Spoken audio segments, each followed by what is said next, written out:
Checking it out. Good things coming. How's everyone else doing? Got some new Good. faces in here. Got some familiar faces. We got Stacey joining us. Stacey, how's it going? How you doing?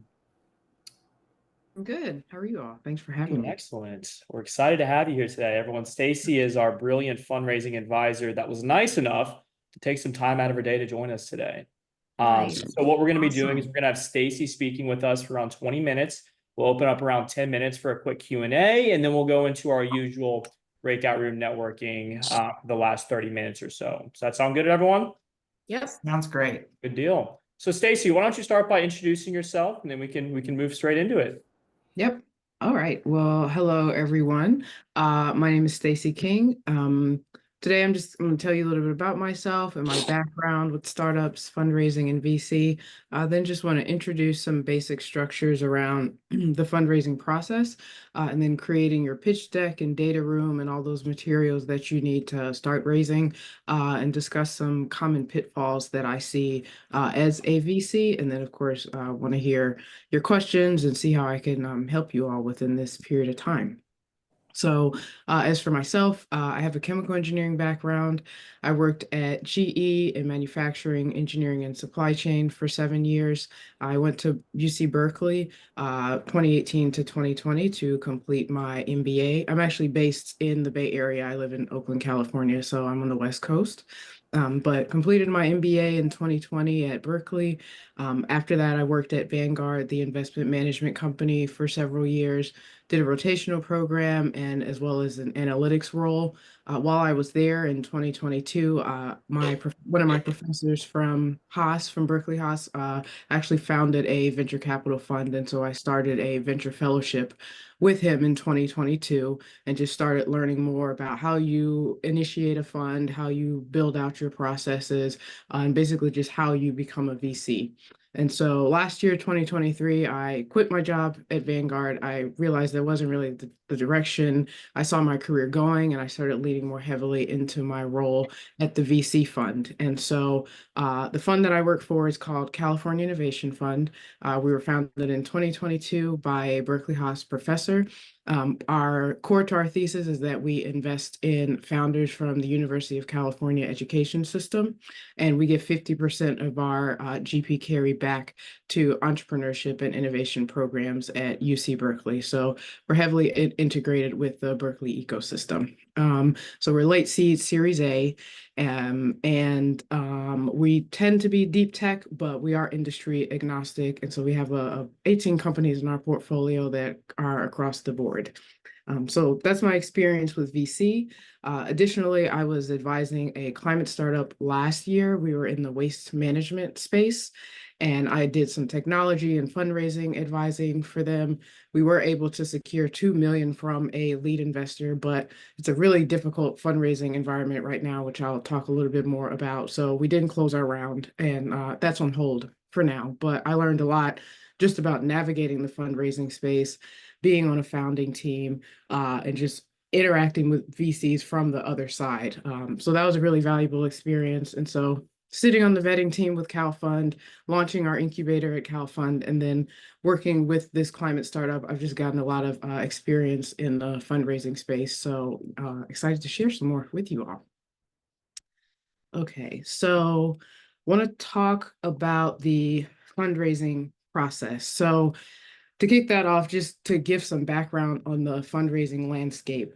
As I mentioned, it's pretty difficult to raise venture capital funding right now. There was a spike in activity and investment activity in 2021 and 2022. Valuations were really high. Investors were really excited. There was a lot of capital flowing, but this started to decline in 2023. As we all know, it's a really high interest rate. And so that high interest rate environment made more traditional investments appealing to investors. And so they started pulling back from high risk investments like VC. There were a lot of high profile failures, which I know we're all familiar with, like FTX, the Ranos, things like that. And so that kind of scared investors in the VC space. So they started to ask for more traction, more evidence. Investors started doing more in-depth diligence on startups, and this has extended the capital deployment timeline. Additionally, there haven't been that many IPOs, so there haven't been many startups going public, and therefore VCs just didn't see that longer term opportunity for liquidation or exits. And so that also led them to pull back. So there's just been a lot of things going on in the macroeconomic environment that have really compressed capital activity amongst VCs 2023 through this year. It's starting to go up. A little bit more capital is starting to be deployed, but it remains to be a pretty competitive, difficult market. So it's important that you have a good strategy, you have a solid team, and you know what you're going into, and you give yourself enough time to fundraise, which I can talk about. I'll definitely talk about more. And one person that I like to send people to for just good information on the landscape is Peter Walker. If you find him on LinkedIn, he works for Carta. He does analytics and data visualizations. Carta is a platform where VCs and startups can manage their cap tables, host their data rooms, which I'll talk a little bit more about, is a SaaS platform that's meant for the industry. And so he works for this company. He has a lot of data on just capital management in the space. And he does a lot of really great just posts about the ecosystem and how things are looking with hiring and capital deployment. So definitely check out Peter Walker on LinkedIn. He works for Carta. And so as you're going into your fundraising process, you want to first think about like what are your funding needs? So why do you want to fundraise? And so starting to think about what are your goals over the next 18 to 24 months is a good place to begin your fundraising journey. So do you want to launch an MVP? Are you trying to reach a certain number of users? Trying to achieve product market fit or expand into a new market? Trying to assess where you want to be, like what your KPIs or goals are in the next 18 to 24 months is where the best place to start your fundraising journey. And so as you think about these goals, you start building out your business plan, your financial projections. What do you need to achieve these goals? Do you need people? Do you need services or infrastructure? What is financially do you need to achieve these goals? So building out those financial projections and needs, having a minimum viable product or prototype is critical so that you can also have traction, customer feedback, customer usage data. How are you in the market? You need a product so that you can be in the market, and then you can start collecting evidence that your product is something that the market will pay for. And additionally, you want to think about your founding team. So are you as a CEO enough to carry this company forward, to bring this product to the market? If not, maybe you don't have a technical co-founder. Do you need that? Maybe the industry that you're operating in, you haven't necessarily worked in that industry. And so thinking about rounding out your team so that you are hitting all of those touch points. Investors want to see that you are well-rounded team and that you have those resources to support you as you continue to grow. And then I kind of mentioned this early, but defining your funding needs and then how you plan to use those funds, being able to clearly articulate that. And so that's just some things you can do internally to prepare for your fundraise. Really critical is going out and just building relationships. I was at an event, a climate fundraising event last week. There was a panel and they mentioned that you want to have relationships before you need them. And so going out to connect with investors, connecting with other people in the startup ecosystem in forums like this is really important. So I definitely as an example for California Innovation Fund, a lot of our deal flow just comes inbound from our network. And so we collaborate with Skydeck, which is the Berkeley accelerator. We have a relationship with the Berkeley IP office. And then we also just have relationships that we've built with other VCs in the area, and then startups in our portfolio, startups that aren't in our portfolio, will get inbound deal flow from all of those folks. And so it's important to be out there going to events in your area, is there a university in your area that hosts startup events? Is there an accelerator that has events? Can you go to demo days? Making sure that you're out there and you're getting your name out there and building relationships is really critical as early as possible, if you want to fundraise. And it's also important just to have those relationships as you build out your team and then your advisor panel as well. So it's really important to just start building relationships as early as possible. And then just a little bit of context about the fundraising process. You will go through multiple, if you're raising from VCs, you'll go through multiple meetings with the team. So they'll want to meet you, just get an idea about your story, what inspired your company and your product.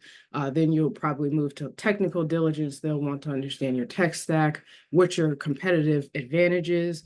You go into financial diligence, VCs. Well, I know that a lot of y'all are pre-revenue, but VCs still want to understand how you have spent money and how you plan to spend money. And so they'll be diving into financial diligence as well. You'll meet the partners, you'll have some meetings if they decide to invest, to negotiate the terms of the deal. And so just keep in mind that it can take several weeks to secure an investment from one VC. There are a lot of meetings that you go through. And you want to make sure that you're raising when you still have runway. And I'll talk a little bit more about this in the pitfalls, but making sure you have about 12 to 18 months of runway when you start raising is really important. Investors want to see that you're raising money because you can't meet customer demand, not because you're running out of money. And then finally, just a few resources of where you can go to raise funds.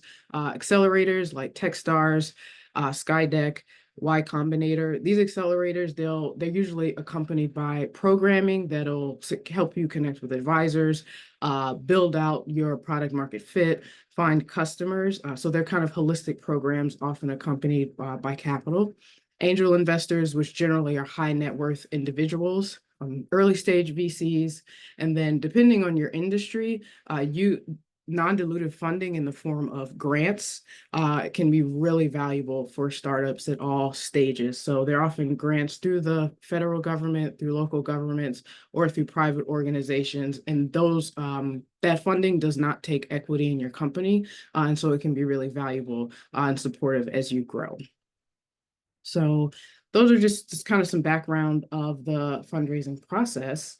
And then now I want to talk a little bit about pitch decks and data rooms. And so your pitch deck is really in your deck, you want to tell a compelling story of what your product is, what your value proposition is, how you're differentiated in the market, what your traction is in the market, your customer, retention, engagement, and then what you're raising for and those goals that you want to achieve. And just re-emphasizing again, like your traction is so important. There was a time when people could raise money, which is a good story and a good deck. But given some of the things that I talked about earlier about the contraction in the market, it's not enough anymore just to have a good story. You really need to be able to convey you have users that are engaged, your user base is growing, people are renewing, you're getting contracts. So just being able to communicate that in your deck is really important. And I notice I don't see it that much, but I'm starting to see it a little bit more. And I think that that's representative just of this shift in the fundraising market. And then another just critical part of your deck is just don't assume that investors understand your market. Make sure that you're communicating what that market is, what the market opportunity is, and how your product fits into that and is differentiated in that market. So your deck really needs to convey that clearly. And then, so your pitch deck is a component of your data room. And so a data room is really it can be a box file. It could be hosted on Carta, the SaaS platform that I mentioned earlier. It could be a Google Drive, but really it holds your pitch deck. It can hold your IP if you have any technical IP or you have patents. put that in there. If you have customer reviews or customer feedback, you put that in there. Customer growth metrics, you put that in there, as well as your historical financials and your financial projections. So your data, generally you'll have like an intro meeting with a investor. You introduce yourself, talk about your product, run through the deck. If they want to proceed, they'll ask for your data room. They'll start digging into your technology, digging into those financials. Again, I know that a lot of y'all are pre-revenue, but the sooner you can start building out your historical financials, how you're spending money, where you're getting money from, and then building out your projections.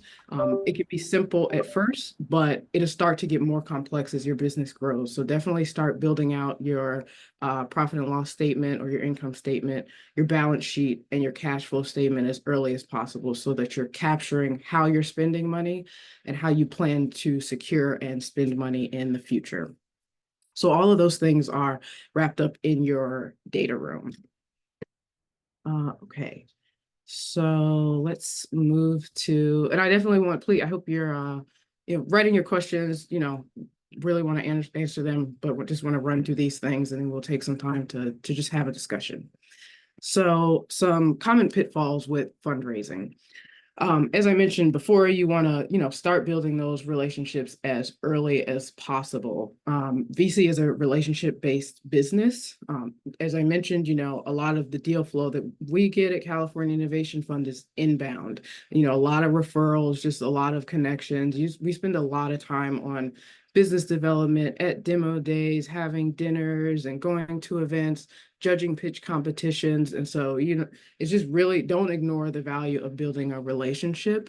And it's also critical to make sure you are shaping yourself as the type of person that's passionate about what they do, that knows how to build relationships, that likes to connect with people, because people talk and your name, it's a small ecosystem. And so your name gets out there and you want people to talk, to speak about you in a positive way. And also just respecting each level of interaction with a VC. Often it's the associate that will go out and look for deals. The associate, they tend to be more junior on the team. They're often the first person that you'll talk to. I've had people come to me and say, oh, bring a partner to this meeting. And they're trying to skip over our process. The process is to talk to the associate, then talk to our head of vetting, and then talk to our head of finance, and then to the partners. And so trying to skip over a VC's process and minimize people on the team is not a good look. Definitely, you want to build positive rapport with every person on the team.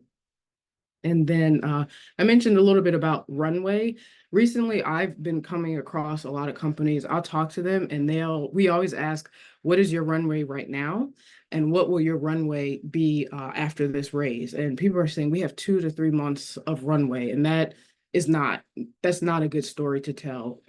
Often I understand that it's just hard to raise. It's been hard to raise money and people are just really running low. And it's not always because they've been a bad steward of their money, but that's how it comes across. And so don't wait until you're running out of money to start raising.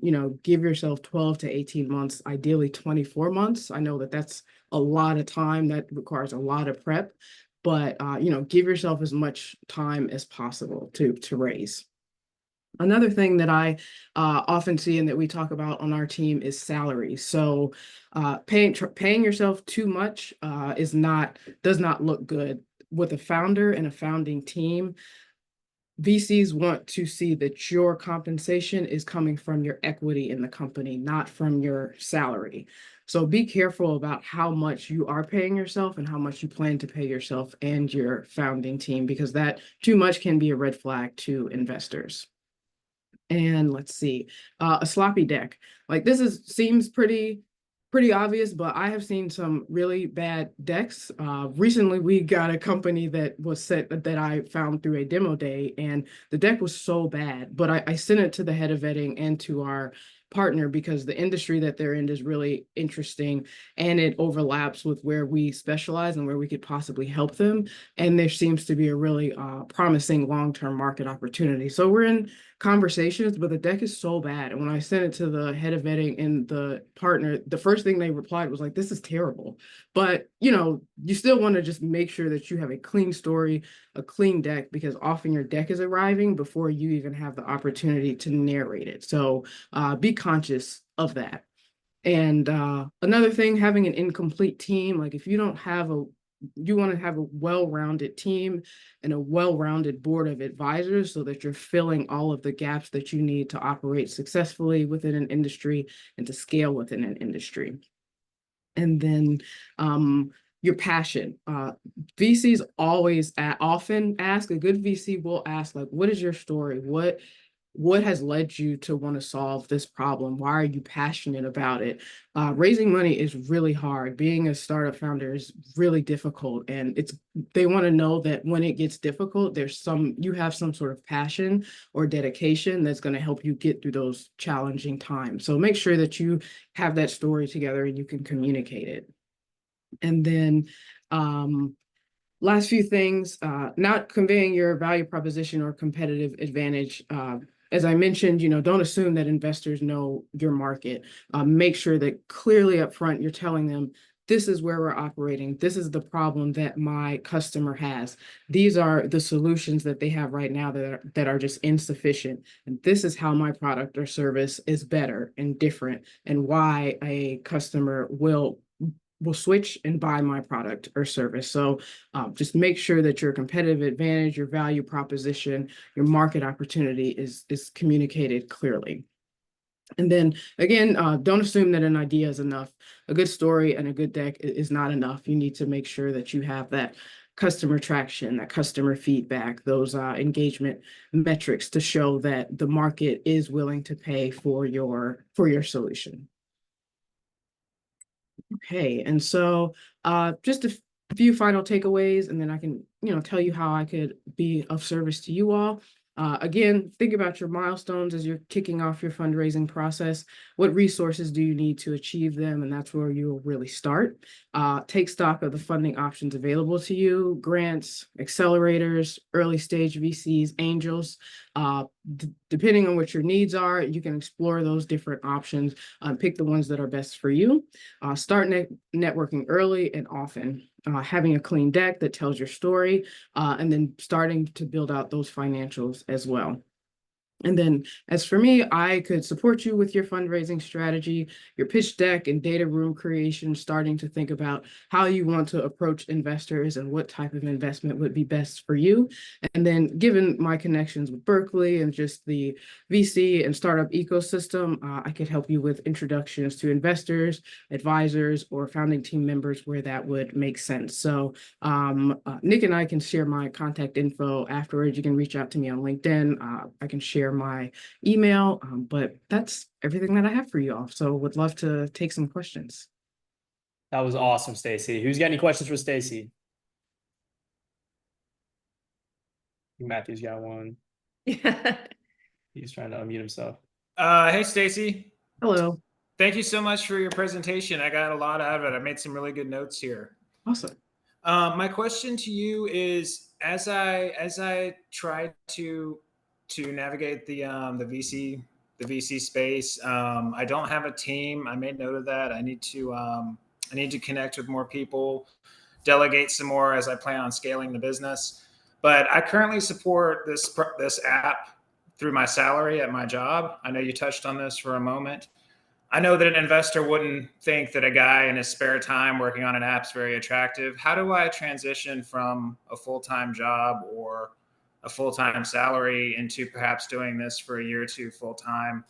Obviously, I still have to keep my apartment and everything and maintain an attractive salary point, hold on to more equity.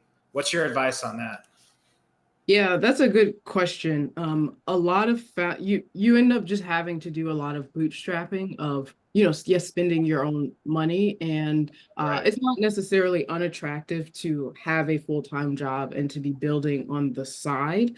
Okay. There will come a point where investors will want to see that you are 100% working on your startup, because they want to see that you're invested in terms of time. You're really able to focus on it. So Right. If you can, once you start fundraising, I would advise that you start working on the startup full time. And of course, that will require, financial planning on your part, where if you have, family or others that you're supporting or collaborating with, like get a Hmm. financial plan together, get your savings together, and then, you can launch into working on your startup full time. But it's not necessarily bad right now, but investors will want to see that you're 100% invested in your startup, probably when you start fundraising. I see what you're saying. Yeah. Thank you. Mhm. Stacey, I'll chime in really quickly. Thank you so much for sharing your expertise. I am very, very young and new in this world, so I'm not at all in the space yet to think about fundraising. But my gosh, I took some great notes, and I'm thrilled to know where to go. Um, my question might be: when do you know that you're in a position to, I know you went through the checklist of things that you should probably have in line, but when would I know, hey, maybe I should look at trying to get some investment money? When am I, like, do I have to have a certain number of subscribers or paid aspects of my app? Or, like, what are the kind of things that I should be looking at to take it to that next level when that time comes? Yeah, good question. So when you can no longer self-fund, that's one point, Yeah, that makes sense. Yeah. where you want to start fundraising and you have demand that you need to keep growing, but you just cannot continue to fund that demand anymore. That's when you start thinking about fundraising, and you do want to have some market traction. So it's going to depend on what you're working on, what your product is, but you want to see that you have some sort of product market fit, that you have users, that they are engaged, that you're getting more users, possibly people are renewing their memberships or subscriptions. And so start capturing that data. So if you see that you're growing, you're getting a lot more demand, but you can no longer fund what you're doing, then maybe start thinking about fundraising. I do also want to point out that not every business is a venture backable business. VCs have an expectation of return over generally a 5 to 7 year timeline, and they expect a 10x return. Businesses can be sustainable and successful without necessarily having that 10x return. So keeping in mind, there's the SBIR grant from the federal government. There are also, of course, loans from the bank. There are other alternatives to funding that you could find if your business isn't necessarily venture backable. But, start thinking about your growth, start tracking how your product is doing. And when you can no longer grow with the demand, then start thinking about your sources of funding, both VC and not VC funding. Thank you. I appreciate you also talking about the SBIR. That's another avenue that, I don't know if I'll ever be a VC level, but that's a great reminder of that too. So thank you. Absolutely. I think I can take probably one more question, then I have to hop, but would love to connect with you all afterwards. Thank you. Yeah. All right. Well, I just put Stacy's LinkedIn in the chat. Stacy, I did have one thing to ask you. I've gotten a chance to network with several angel investors, people in the VC space, and I've just asked about the best way to meet these types of people, right? And obviously, networking and building the relationships on the front end is huge. A lot of them have given me advice of advising founders to say, start locally, right? Aside from that, given how many opportunities there are virtually, are there any resources or online, sessions like this or anything else that you know of that would be good to kind of like plug in the chat that I could put in the community afterwards that would be helpful to everyone here looking to kind of get started with some of those relationships? Yeah. I think that LinkedIn is actually a great place to start. So maybe if you maybe start with a Google search of investors, venture capitalists within your market or segment. Find those funds go look at the team's page, see who the partners are, the employees are at that fund, and then follow them on LinkedIn, because they often post a lot of just really valuable information, but they also often post about networking sessions, demo days, connecting. So just getting into that ecosystem and just, getting that information starting to flow on your LinkedIn, I think is a really great place to start. So, Google some funds in your sector, find the people that work there, follow them on LinkedIn, and just kind of start reading through their posts, what they're sharing, the organizations that they're in. And then that's really going to give you some traction into where to go to make these investments. And of course, following Techstars, Skydeck, Y Combinator, these programs that really focus on expanding, starting there as well. And finally, Eventbrite. I see a lot of things like maker spaces, startup connecting opportunities, co-working spaces, hanging out at a co-working space, a startup co-working space. That's also an excellent way to network. I actually work at there's a climate co-working space in San Francisco called 90, and I've started going there just as an opportunity to connect with people. So, wherever this ecosystem is congregating, find it and go there. Oh, Eventbrite's huge, and so is meetup.com. Very good resources out there. Yes. Absolutely. Well, Stacey, this was awesome. Thanks so much for joining us. I'll be sure to shoot out all of your contact information, LinkedIn, to everyone via our community and via email after this call, plus a little recap of everything we went over. But this was super valuable. Did everyone get a lot of good stuff today? Absolutely. Thank you so much, Stacey. Yeah, thank you. It was amazing. Thanks so much. Yes, thank Stacey. you. Thank you. Thanks for having me. Thank you so much. All right. Good luck, y'all.